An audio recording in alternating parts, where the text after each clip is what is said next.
NFL playoffs are here, Bags, and we've got a loaded show on this week's Honorado and Bagnardi with guests and topics galore, man. These 58 minutes and 30 seconds are going to fly. What's up? What's going on, man? Yeah, we used to have a podcast called An Hour You'll Never Get Back. We did. This will be 58 minutes and 30 seconds you'll never get back, but that doesn't mean it's not going to be worth it. That hour you never got back a lot of times would be an hour and 20 that you didn't get back. We're not allowed to do that. They don't let us do that at Channel 13. They say you've got to stick to your time. Right. They're like 58:30 is more than we want anyway. Right. But that's the number to stick to. All right, so let's get moving here instead of wasting any more time. Wild card weekend with the NFL playoffs, man. I'm fired up. Some of these matchups are really intriguing. We're going to kick off the show with our NFL Pick'em presented by Pick Six Vodka. We've got an exclusive conversation with Dwayne Killings, the head coach at Albany, Carm Maciariello, the head coach at Siena, as the Albany Cup returns to the 518, and Joe Gorga from the Real Housewives of New Jersey, a star from reality TV, will be on the show as well. It's all ahead here on Honorado and Bagnardi. Let's get it going, Shawnee.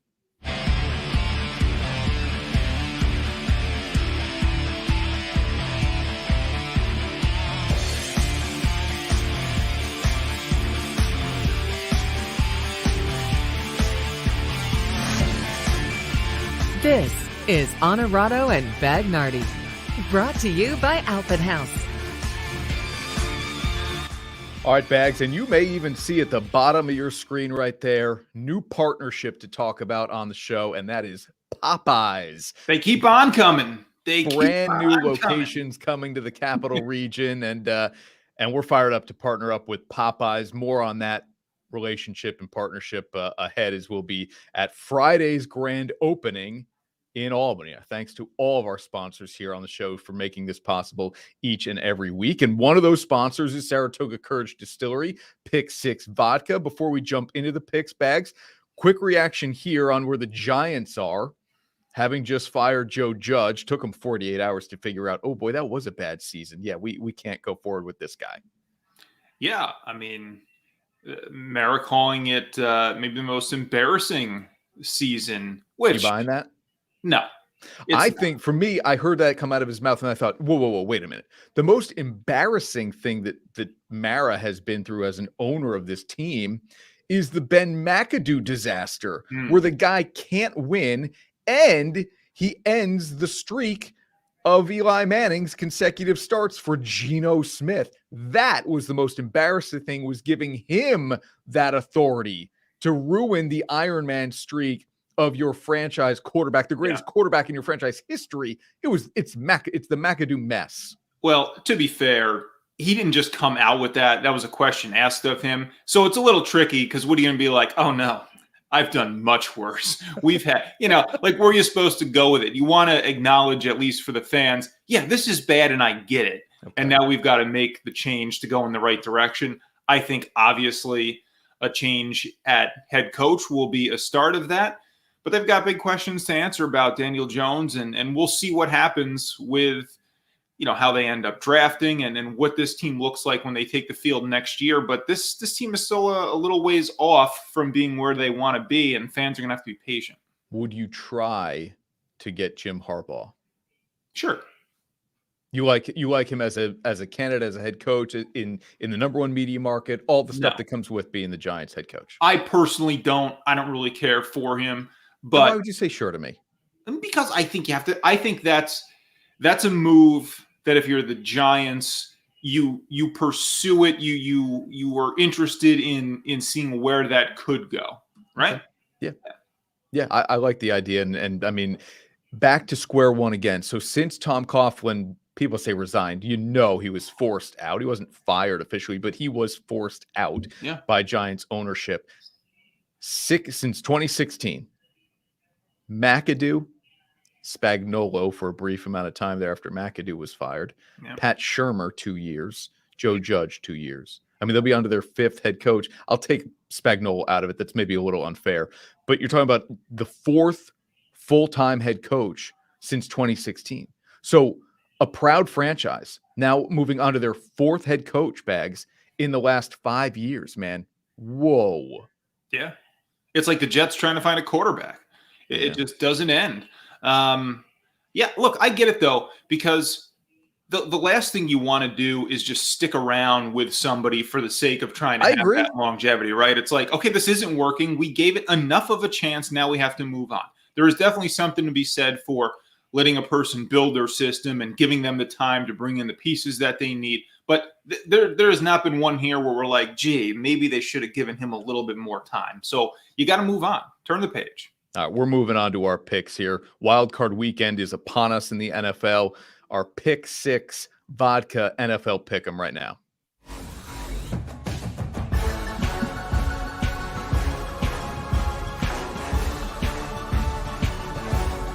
And now your weekly NFL Pick'em, presented by Pick 6 Vodka. All right, the first thing we'll do here, order of business, is to just kind of update people on where we are with the season standings. That's important. Good. We need to do that. Hey, look at this. Yeah, you have made this very interesting in the final week. One game separates you and the viewer. Wow, here we go. Back in it, and that is despite a 2-4 week. You ended up winning the week out of the three of us last week at 3-3, which says a lot maybe for how we're all doing. By the way, have you downloaded a sports betting app at all yet? I haven't. I'm afraid that when I do, I might have to sit down with the financial advisor. But I'm going to at some point. I will. There are very enticing promotions to try to get people on board, and I will probably fall victim to one of those. Yeah, no doubt. All right, first game of the weekend here, and our guest picker this week is Jeff Stack. Bengals are the 4 seed. Raiders come in after a wild Sunday nighter. Man, how good was that game? Both teams 10-7, only 1 seed apart, but Vegas says Cincy favored by 6.5. Are you willing to give a full touchdown to a Raiders team that has played a ton of close games this year? Win or lose, they have played a lot of close games this year. Yeah, that's why I'm going to say this will be close enough, right? You're going to give me the Raiders and 6.5 points in this situation. Look, I like the Bengals. I think the Bengals will probably win the game at home. I think they're the better team. I know Nick will probably be hoodaying his way through this whole thing. But the reality is this is probably – would anybody be overwhelmingly shocked if the Raiders went out and won this game? No. So you're going to give me the Raiders plus some points for a team that plays close games against a really unproven Bengals team? No. Look, I think this is a smart bet to take the Raiders. And there's Nick. I don't disagree, but I'm going to lean to Cincinnati here and say not only do they win their first playoff game since Nick, what was it, 1991, but they're going to do it in convincing enough fashion here. I think the offense becomes too much for Vegas to deal with in terms of Burrow and Chase and they're more talented and they should win. But this is the postseason now, and things are going to tighten up. Okay. Here's the game of the day on Saturday, right, that we'll all be locked into here, and it's New England at Buffalo. When these teams met in Buffalo, they had the crazy wind and cold, and Mac Jones threw the ball 3 times, and the Patriots got out of Orchard Park with a victory. Similar weather. Saturday night game, going to be cold. Can New England do the same type of thing where they run the ball 35, 40 plus times and find a way to keep this high-powered Bills offense down enough where Belichick does it again to the Bills? Again, another one where I expect a close game. Nobody's shocked if the Patriots win this thing. The fact that this game has this low of a spread. And again, what this would have been if we had seen this, halfway through the season and somebody showed us what this number is going to be in the playoffs. We would have said, what happened to the Bills? Well, yeah, I mean, look, that is what happened. And I think this is a fair number. And again, if the Patriots go win this thing, you're giving Belichick time to prepare for a team he's already seen twice. I think the Pats are going to win the game. Okay, so again, and we're all on New England here. Again, it isn't even about necessarily maybe who, can New England cover this thing. We're all picking New England to cover. I don't know from Jeff if he would pick the Patriots to outright win the game. But it feels safe. My brain is telling me the Patriots find a way to win this game. As disappointing as that would be for Buffalo, this is to me, it's a bad draw. And I've told you that I have Bills fans who are like, no, we would rather see New England than Cincinnati, or a team like that. I don't know that I'm really buying it. Maybe it's just a fan wanting to find a way to beat the Patriots in the playoffs. But to me, this is not a matchup that I would openly be rooting for if I were a Bills fan. Which is better for football, you think? Which team to advance? Belichick just to have him moving forward? Or do you think the Bills, because in the long run, maybe they could do more damage with the talent they have? I think the Bills. I think the Bills would present more exciting games down the line in the playoffs. And look, they have one of the most fervent fan bases in all of football. Right. And who cares, ultimately, if the Patriots advance, unless they're going to get to the Super Bowl and play Tom Brady? Right. Well, and I had somebody say to me that we need Bucks Patriots in the Super Bowl. I said, no, we don't. We need Packers and whoever else. I don't care.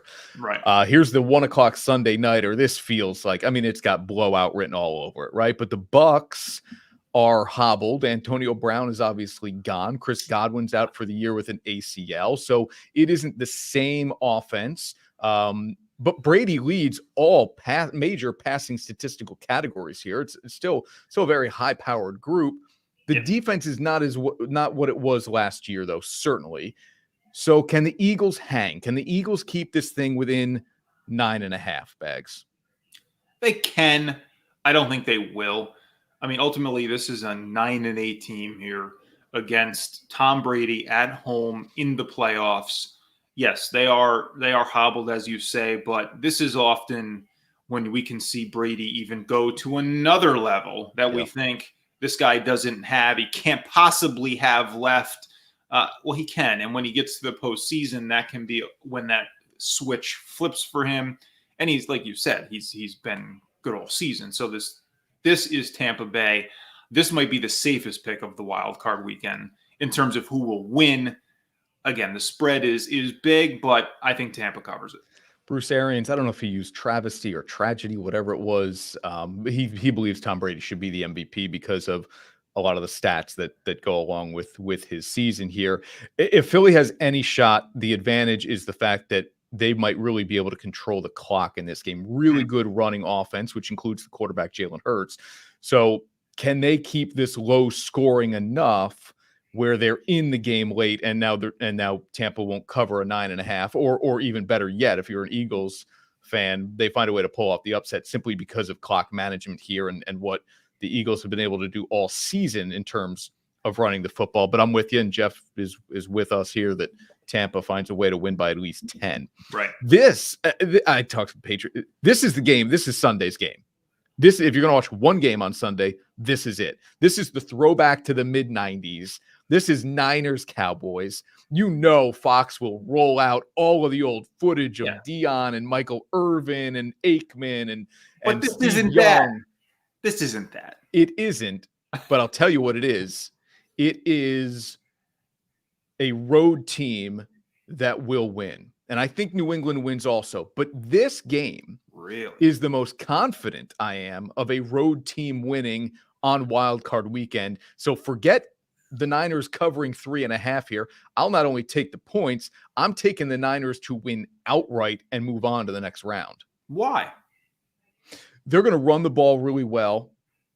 They will do enough in the past game. Like Garoppolo, I think is feeling really good after the comeback he led against the Rams in Week 18. Sure. And that defense, I think, will get after Dak. When the Cowboys have put up big points, and that's against Washington and Philadelphia, bad defenses.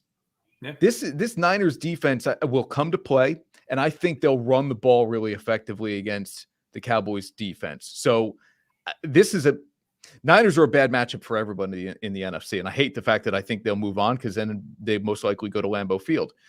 Yeah. So give me the Niners here to win. Well, the Niners are definitely no joke. There's a reason that number is as small as it is for them on the road against a team that's 12-5. I mean, yes, the Vegas is acknowledging this team is for real. I don't know. I just like the Cowboys here at home. They've had such a good season. It would be a big disappointment to go out so early for them. I think Dak really shows up in this game. I expect it to be close, and I'm worried about them covering because they might just win by a field goal and then not cover the 3.5. But in what's really a toss-up game for me, I'm taking the home team. Okay. All right. And look, I mean, if the Cowboys don't win this game, the sky will be falling for Dak and everybody else involved, Mike McCarthy and everybody. And Sam points out, that game is actually on CBS, not Fox. Okay. Either way, the pregame will include all of the good stuff that we want to see. I don't care what network is producing it. Nick, Montana to Dwight Clark. That was 100 times. Obviously, Niners, Cowboys as well. All right. The night game on Sunday, which admittedly I may not see much of, and I don't know that I'm going to need to see much of it. Steelers sneak in. Sneak in? My God, don't take a timeout, Chargers, you dummies. What a situation that was. And the Chiefs. When will they look like the Chiefs offense with Patrick Mahomes and Tyreek Hill, Travis Kelce? When are they going to look like that team? I don't know. Hill was hobbled last Saturday in Denver. Chiefs I know still able to win that game. Yeah. When? Sunday night. Yeah, I know.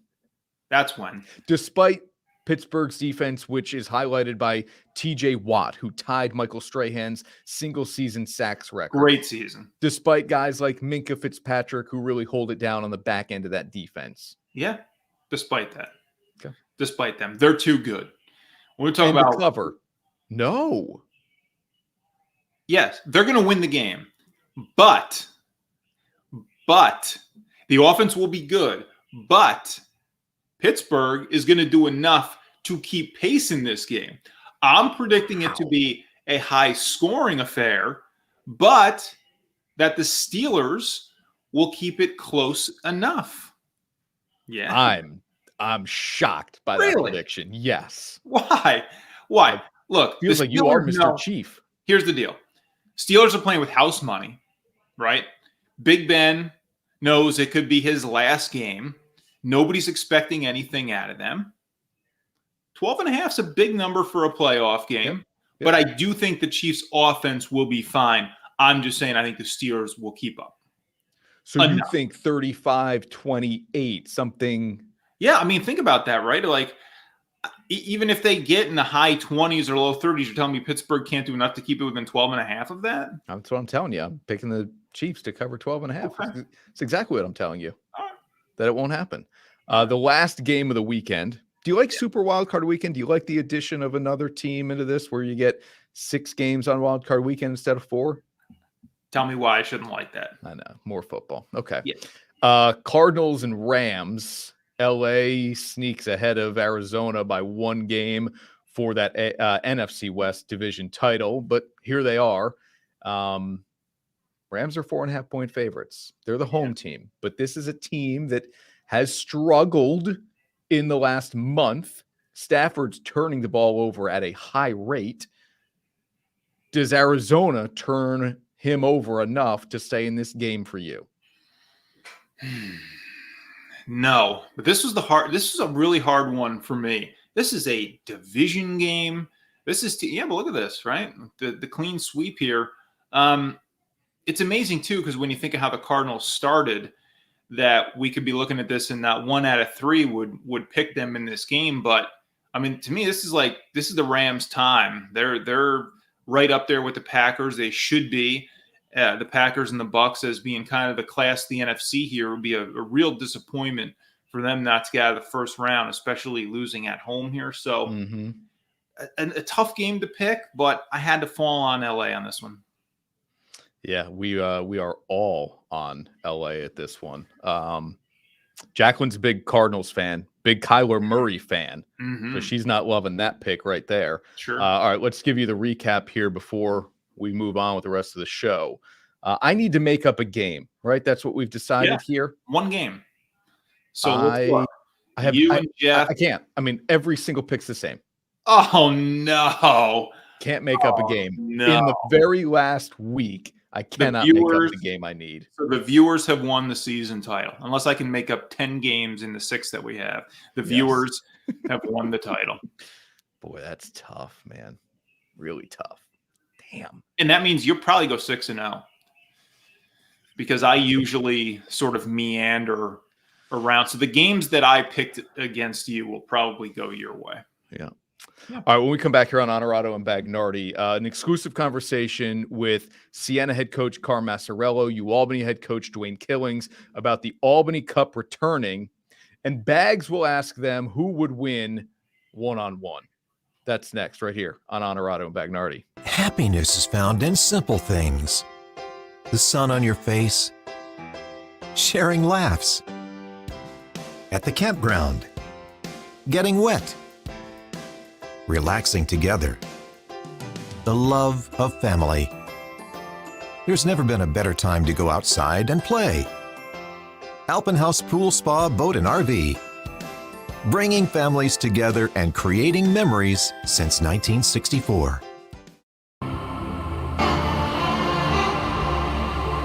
Teams, athletes, organizations. We're transforming the custom apparel industry through product and purpose.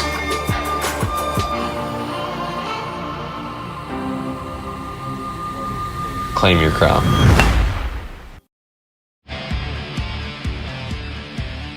And now, back to Honorado and Bagnardi. Brought to you by Alpenhaus. What a really cool thing that's coming back to the capital region, the Albany Cup. It's Honorado and Bagnardi, Chris Honorado, Sean Bagnardi, and the more important guys in the middle, Carm Maciariello, head coach of Siena, Dwayne Killings, head coach at Albany. Hey, Bags, thanks for dressing up, man. Yeah, you guys all were the ones who didn't get the memo, so nice job. Well done. Guys, first of all, this is really cool. I know you already can tell from the fan bases how much people are fired up for 2022 in the winter. Coach Maciariello, why is this year different? Why is the time right now for this rivalry?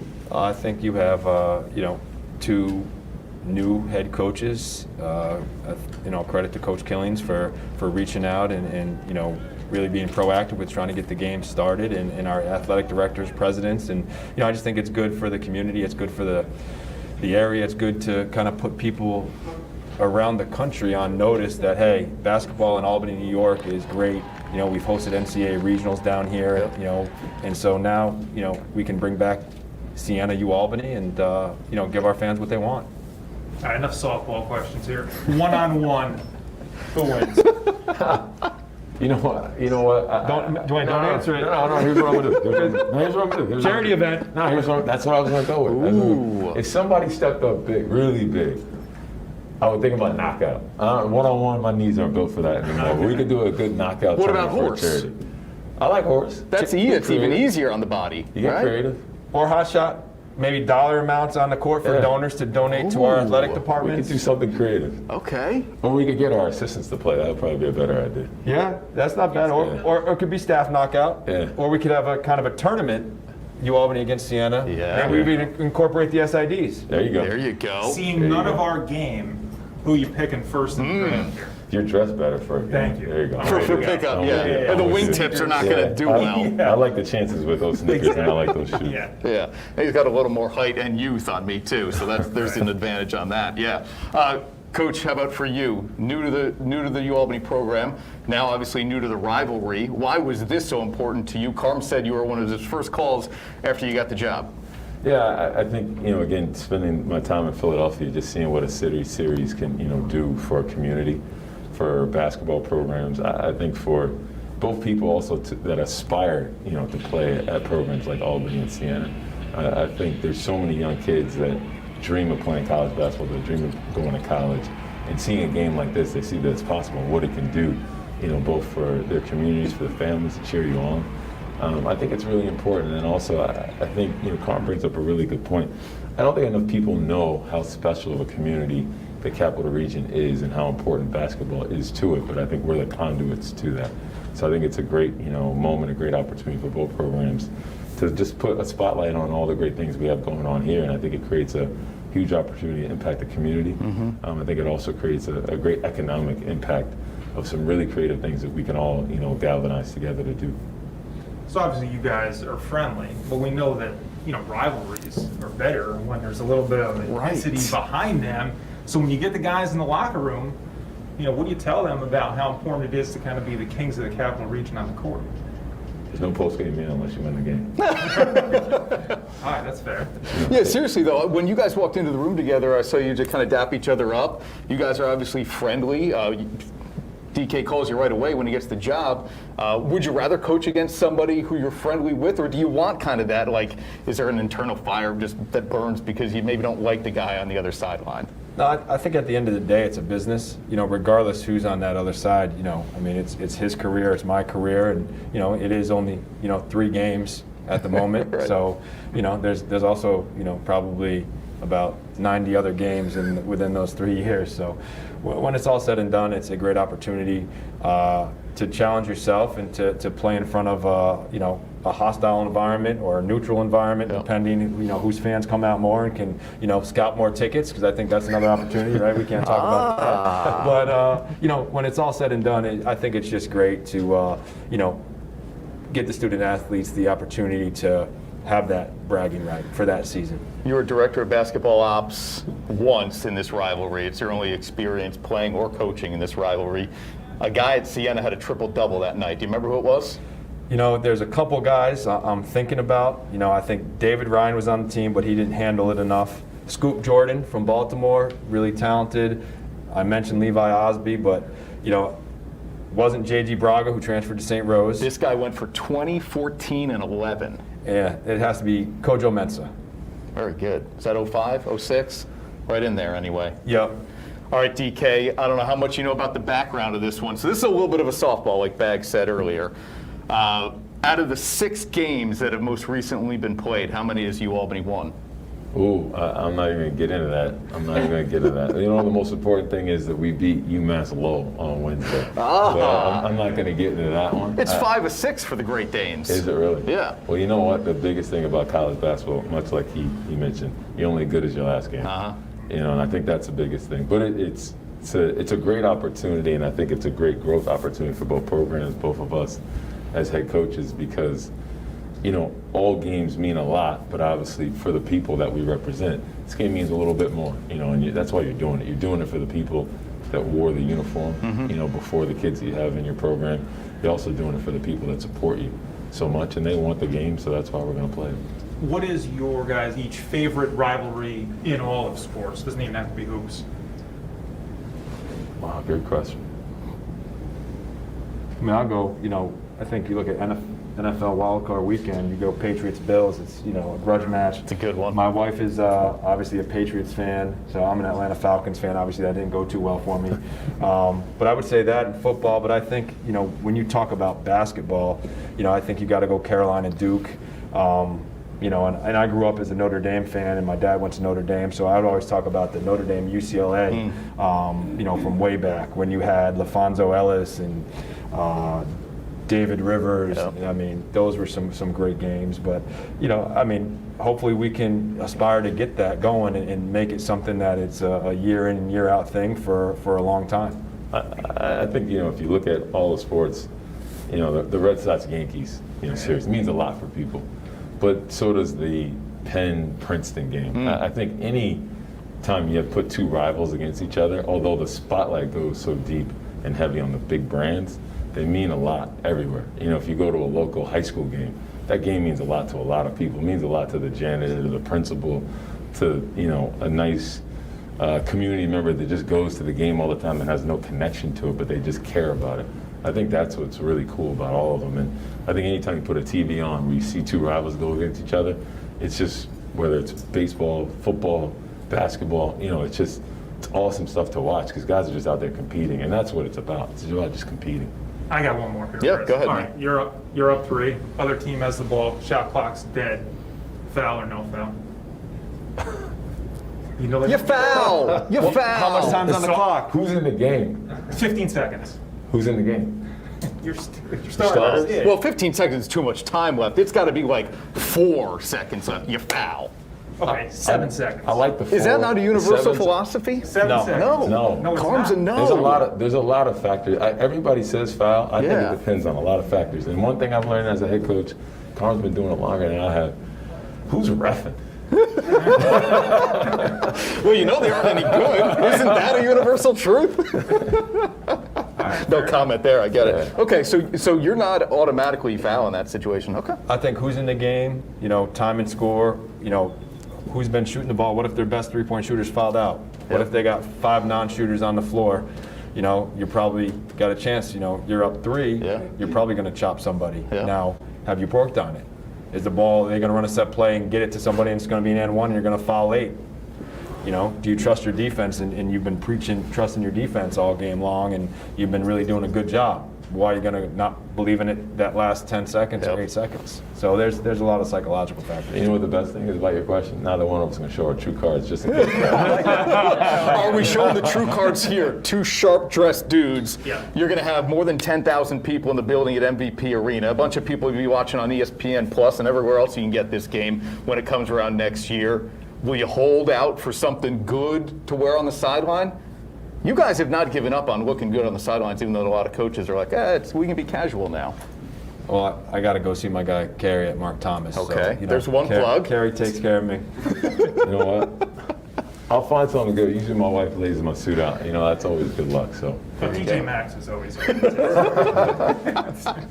Guys, thank you so much for doing this. This was fun, as always. And good luck the rest of this season, because I know we're still in a college basketball season for both of these programs, as much as we're looking forward to the Albany Cup returning in the winter of 2022. Thanks, guys. At Marcella's Appliance Center, our commitment is to you, providing essential appliances that families depend on for cooking, refrigeration, cleaning, and sanitation, plus appliance repair. You can have peace of mind that Marcella's is here for you today and every day, like we have been since 1957, helping you make the right choice with trusted brands like Whirlpool, Maytag, KitchenAid, JennAir, and many more. Shop Marcella's Appliance Center in-store, online, or by phone. We're here for you. And now, back to Honorado and Bagnardi. Brought to you by Alpin House. All right, Bags, before we go too much further on the show here, let me take care of some of our people here. Yeah. Sam's watching. Morning, Sam. Yep, good to have you with us. Carol as well with us Morning, here, Carol. too. Always good to have her with us. Jason, good morning. Yep, excited to have the Albany Cup back. Yeah, I think a lot of people are. They're going to get, they'll get 10,000 plus people at MVP Arena. Very political answers by the coaches. I was thinking they'd be like, yeah, I'm going to win one-on-one. Or, I always foul. I never foul. Very, Conservative. Yeah. How about this for not so dang no faith in Buffalo from Rebecca? She's not wrong. It's only a little bit of that. It's more about the Patriots for me. It's not about Buffalo. It's about It's a little bit about Buffalo. For me, it's about New England. Like, Okay. I just have been so wrong so many times on Belichick and the Patriots that I just am done looking like a complete idiot. So, Well, you're not, but give me New England. Yeah, I know. I feel bad. I got a lot of Buffalo. That's the classic thing, right? I have a lot of friends who are Bills fans. not anymore. Yeah. No, that's for sure. All right, we've got Joe Gorga coming up on the show here still. Real Housewives of New Jersey star. Yes, that's right, people. We are talking to a reality TV star on this show. He's coming to Albany to do his comedy set at the Funny Bone, so we'll talk with Joe Gorga. But another landmark passing, if you will, Bags, in the world of entertainment in the last week, and that was Bob Saget, man, the father from Full House. Funny guy, 65 years old, found dead in his hotel room in Florida as he was on tour doing his comedy tour. Man, that one stunned me, and that one came Sunday night. Yeah, I mean, they're family still awaiting the cause of death on that exactly. I guess they're saying he did die in his sleep, but they don't really know exactly what was going on yet at the time that we're doing this on Thursday anyway. Right.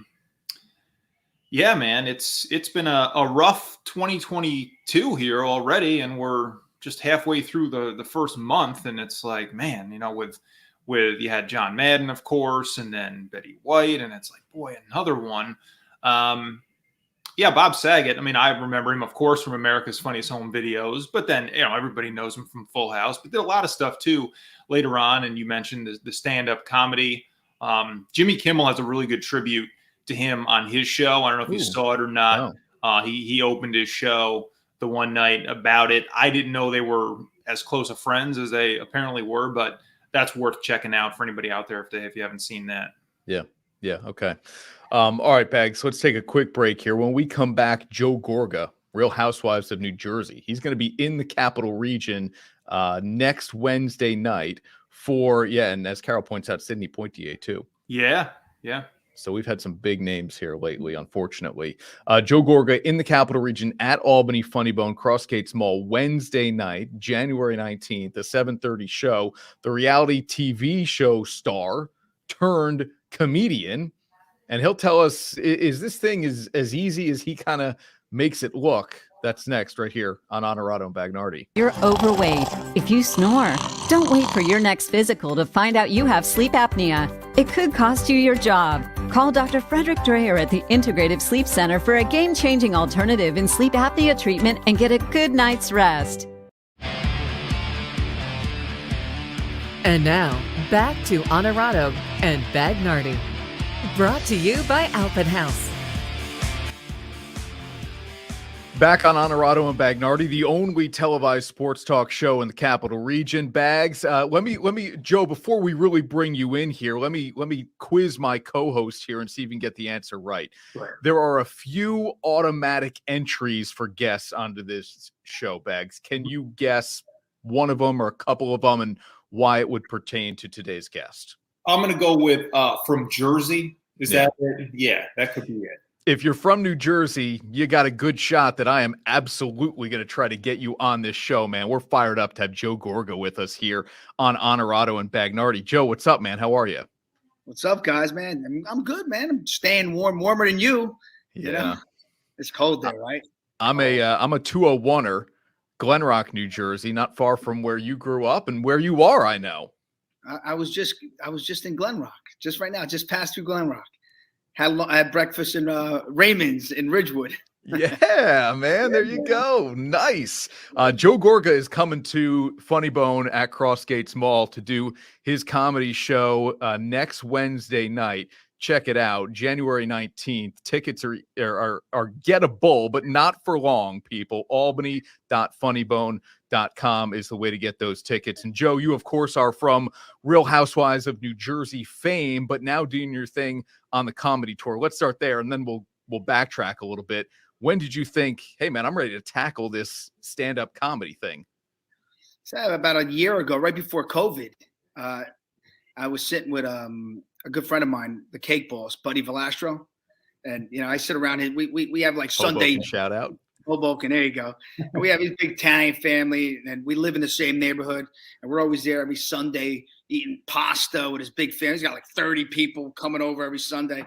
And I just make everybody laugh. And he's like, listen, man, you got to try this. You know, you're so funny. You got to do stand-up. And I said, yeah, I'll do it. I want to do it. And one day he just had an agent call me. Picked up the phone. He goes, hey, I heard you want to do stand-up. I said, yeah, I'll try it out. And he's just set me up on some gigs, and it was great. And I did really well. And now, now I love it. It's like a drug. You want more. You know, I just love to make people laugh. It's just, I enjoy it. Yeah. So there's obviously a difference, though, between being a funny guy and making people laugh, but then putting together a set and going up on stage and having to memorize all the jokes. How easy was that part of it for you, and how did you find the preparation into doing a gig? Listen, it is so hard to be a stand-up comedian. You go up there and you got 500, 1,000 people just standing there saying, make me laugh. You know how hard that is? That it's so hard. But it kind of, I just talk about my crazy life. Listen, I've been on reality TV for 11 years. I've entertained everybody for 11 years, and I just come out natural. Are we good? We still good? Yeah, you're good. Oh, yeah. So it just comes out. I just talk about my life, and it just came out great. It really did, and it just works. Is it hard? Yes, it's stressful. I'm a real estate developer by trade, so I get up at 5:30 in the morning. I'm not just a comedian that just sits there and puts his material together every day. I have a family. I have 3 kids. I have a wife. I film a reality show. So I talk about all that in one, trying to be a comedian. So it's hilarious. It really is. And, I love it. I really do. I just love to make the crowd. When the crowd laughs, they give you a standing ovation, I go insane. I just get hotter and hotter as I go. Okay, so do you take kind of the, I'll say, traditional comedian approach? Do you have like a roadmap of your set worked out ahead of time, or are you up there able to just kind of freewheel it 100%? I do both. I do come out with some routine. It is a routine, but I can freelance it as the crowd goes, and I just pick up off that whatever I can. If they're laughing at that one moment, I can keep going with it. But yeah. I do have some routine, yes.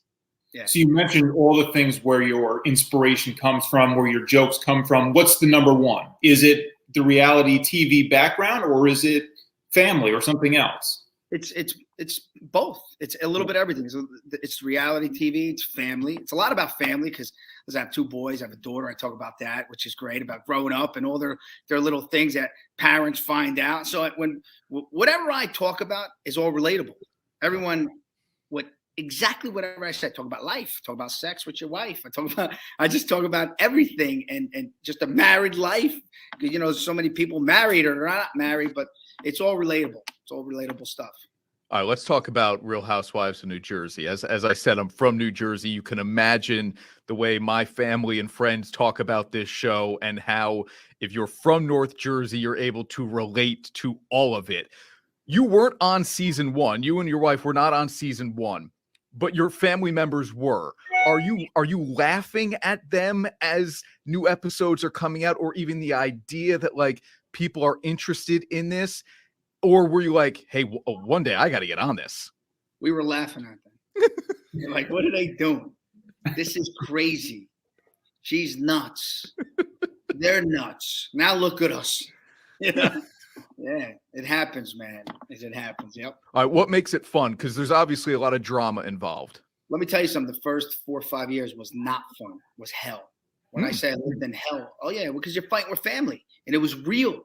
It was so real, and you wouldn't sleep at night. You're crying. I mean, it was intense. So it was horrible. The reunions, oh my God, because then you watch the season all year, and then you would have to sit at the reunions with your family that you really were having major problems with, and then have to talk about it and rehash.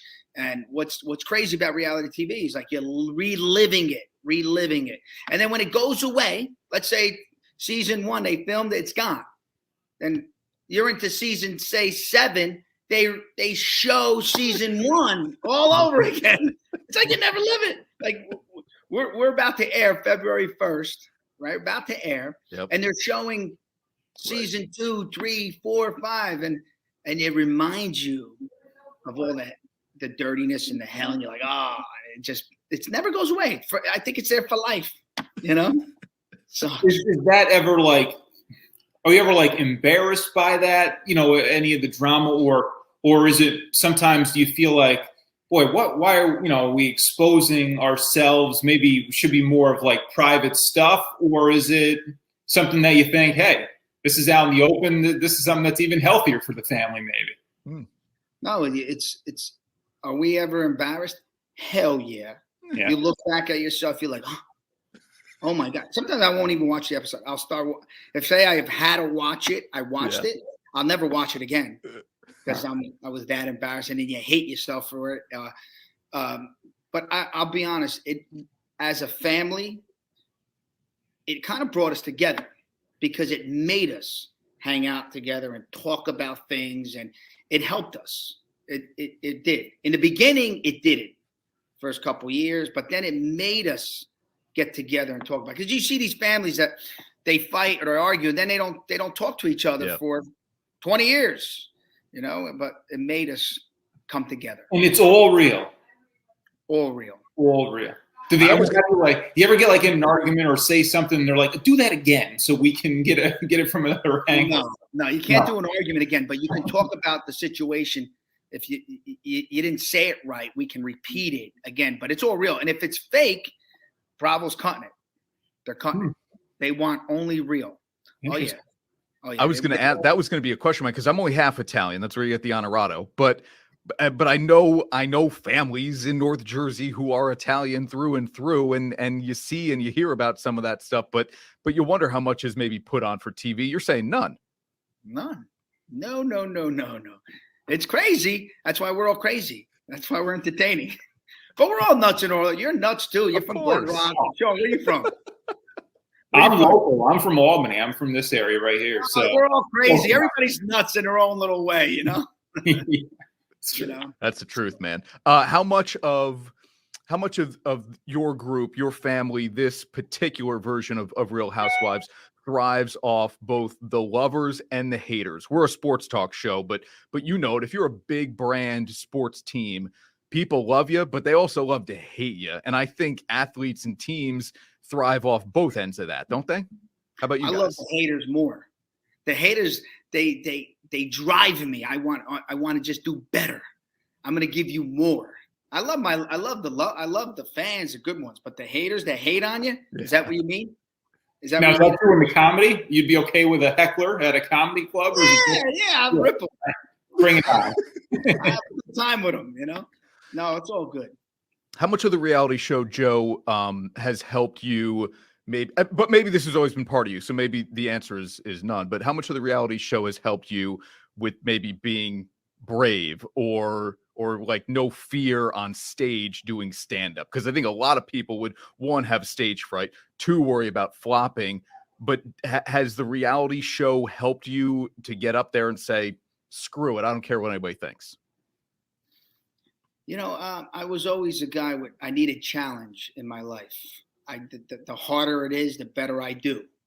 The easier it is, the worse I am. I need excitement. I need a challenge. So was it the reality TV? I don't know. Because, you know, as a kid, I remember when I was 5, 6, 7, 8, I was so shy. I wouldn't even come out of my room. If my parents had friends over, I would stay in my room. If they came over at 7 o'clock and they left at 2 o'clock in the morning, you wouldn't see me. That's how shy I was. Now I'm doing stand-up. Which is pretty crazy. So was it the reality TV? I don't know. I don't know what it was, you know? Okay. I saw you have a book, A Guide to Success. So give us some advice. Chris and I always need some advice here. Give our viewers some advice about what you think are a couple keys to success and what's been important and integral in getting you where you are today. Keys to success, just work. You got to work hard. You got to play hard also. A lot of people just go to work, right? And they just want to achieve this goal, but you don't have any fun. You got to have fun in life, because the more fun you have, the more you want to work harder for that. And you got to love. You got to have somebody in your corner. You know, if you're a woman, man, whatever, you got to have your partner. You need a partner. You can't just be out there whoring around doing your thing in life. You need a partner because you'll work harder for them.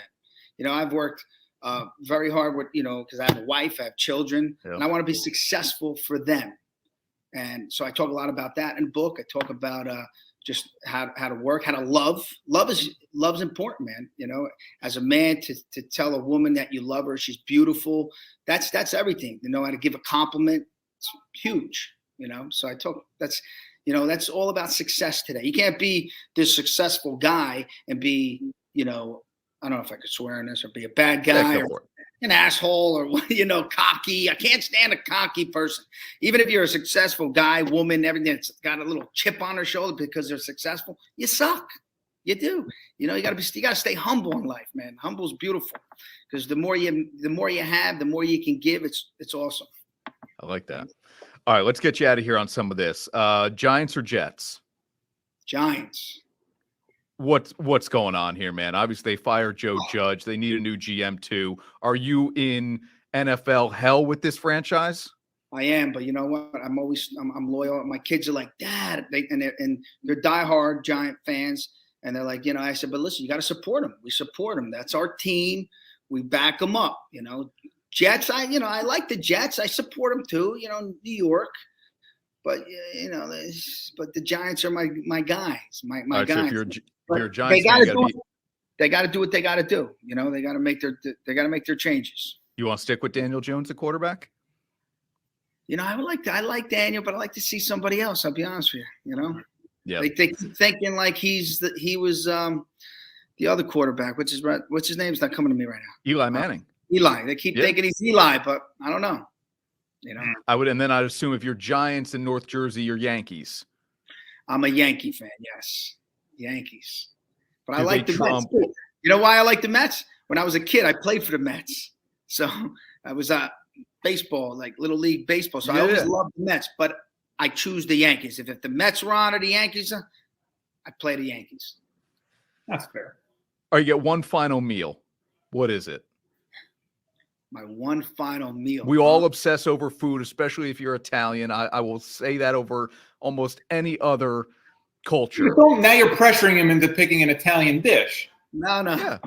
I was thinking about a nice steak, but then when you were talking about Italian, I said, I got to go with tagliatelle with bolognese sauce. Have to go with that. That's my last final meal. Yeah, got to be something with red sauce bags. Got to be. Yeah. And it's not gravy, man. It's sauce. Yes. Right? You got gravy's brown, right? You put that on some French fries. Yeah. Right? Everybody calls it gravy. Where'd you come from? What kind of Italian are you? Sauce. Sauce. That's all right. All right. Last one from me here. Favorite TV show that you don't star in?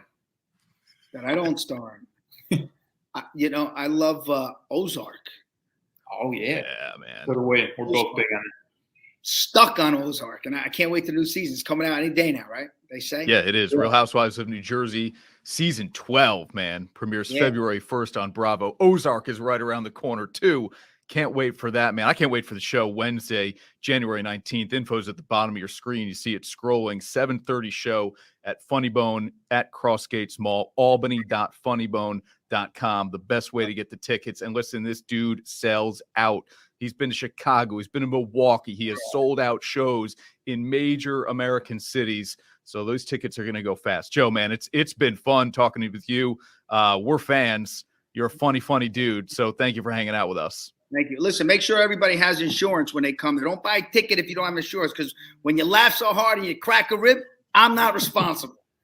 Your quality of sleep can have a huge impact on your health and your relationship. Get your life back with the game changer in sleep apnea treatment. A custom fit mouthpiece from Dr. Frederick Dreyer. It stops snoring instantly. Call the Integrative Sleep Center today.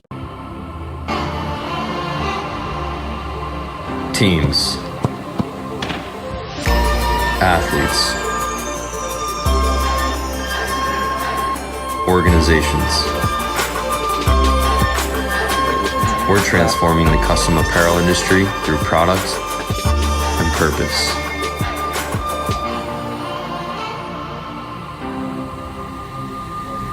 Claim your crown.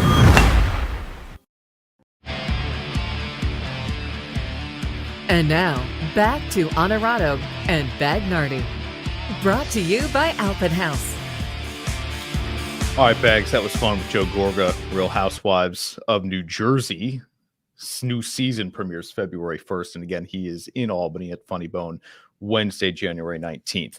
Some business to get to here in a moment, but quickly, I want to address a couple of questions here we have not had time to get to on the show. Nick wants to know, do you think the Raiders may be preferred to go to Cincinnati instead of Kansas City? Well, and that's why you play for I'm telling you, I think they were going to play for the tie until Brandon Staley took the time out in overtime. And then I think Vegas was like, wait a minute, we don't want to punt this thing back.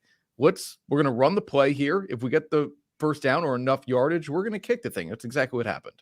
Yeah, I agree. I thought they were looking like they were playing for the tie until that moment, because there's just too much risk involved in doing anything else when there doesn't need to be. Yep. Getting to the playoffs was the most important thing, no matter where you end up going. So that's the way I saw it too.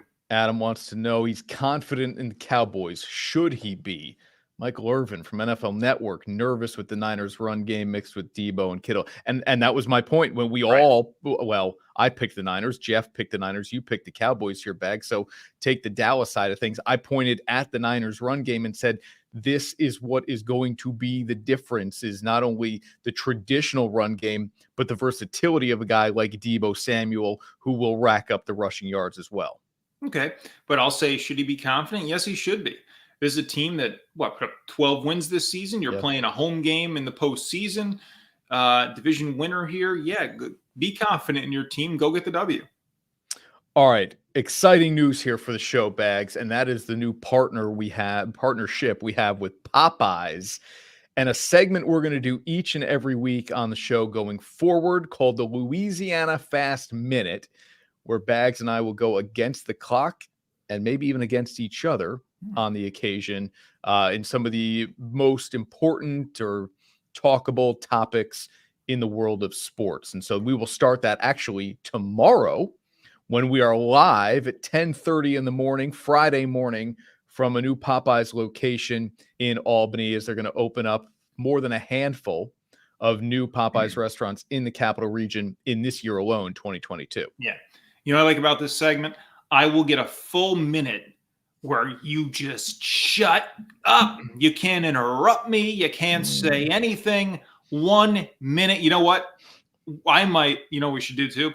Give the other person power to mute the other's mic during the fast minute. It's nothing the viewer can see. You'll just have to take our word for it. But we have the control here on the program we operate the show with to mute the. Like that, like I just did. There it is. You know what? I like that idea so much. I might use it even outside the segment. That's no, that's not right. That's a good idea, though. I like that a lot, man. So, look, I might be feeling like I've got an argument on my hands here. I jump in. Maybe you let me jump in, but maybe you mute me. Okay. Mm-hmm. Yeah. Yeah. I like it. It's a good idea. So we will be live Friday morning, 10:30 at the grand opening of a Popeyes location not far from it's on 9W. So kind of, I'll say, between Albany and where you would be moving down towards Bethlehem and Del Mar. It's in a complex with a Sonic as well, in a new development, and we're pumped to have Popeyes as a partner here on the show. Special show then tomorrow while we're live there. People got to look out for that tomorrow morning. That's exciting, man. You don't always get bonus Honorado and Bagnardi. No, and as a bonus, what are we going to do? We're going to look back at our NFL preseason predictions. Did we get anything right? Maybe. We got like 30 seconds. Your thoughts on the national championship game, college football? Bama, tough road without their top two receivers. John Mechie, Jamison Williams. To not have those dynamic guys for the Heisman winner, Bryce Young, you're asking a lot. But good on Georgia. Yeah. I mean, Kirby Smart hadn't beaten Nick Saban, and first title since 1980. That's just it. You gotta give credit where credit is due here, especially with how they got embarrassed really in the SEC championship game. For them to come back and put forth that kind of performance on the biggest stage, good on Georgia. Yeah, no doubt. All right, everybody. Enjoy the wild card weekend NFL games. We're hoping you'll come hang out with us Friday morning, 10:30, a ribbon cutting for a brand new Popeyes location in the capital region. Thanks for watching Honorado and Bagnardi.